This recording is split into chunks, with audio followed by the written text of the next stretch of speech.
आज आपण बनवणार आहोत. हा, कांदा लालसर कापून घ्यायचा.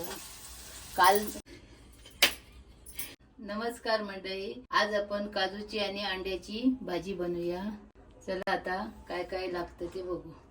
हे उकडलेली अंडी, वाफवलेले काजू, कोथिंबीर, कांदा, कढीपत्ता, मालवणी मसाला, गरम मसाला, लाल तिखट, धने आणि हळद आणि खोबऱ्याचं वाटण.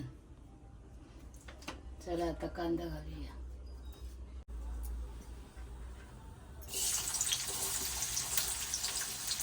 कांदा लालसर परतून घ्यायचा. आता कढीपत्ता टाकते.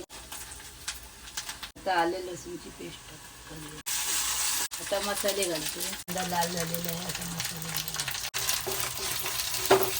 अंडीला आता चीर पाडूया आणि घालूया.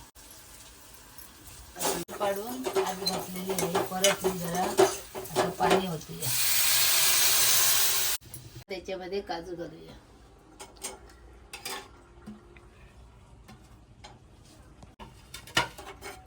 पाच मिनिटं झाकण ठेवूया. 5 मिनिटं झाली. आता आपण खोलून घेऊया. आता वाटण टाकूया.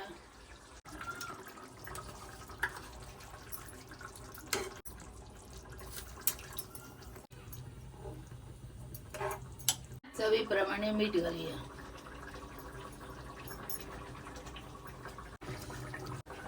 झाकण थोडं ठेवूया. आपली भाजी रेडी झालेली आहे. कोथिंबीर घालू आता आपण भाजी सर्व करूया. ते झणझणीत अंड्याची आणि काजूची भाजी झालेली आहे. चला तर या सर्वांनी जेवायला. व्हिडिओ जर तुम्हाला आवडला असेल तर आपल्या चॅनलला भरभरून सपोर्ट करा. लाईक, शेअर आणि सबस्क्राईब करा.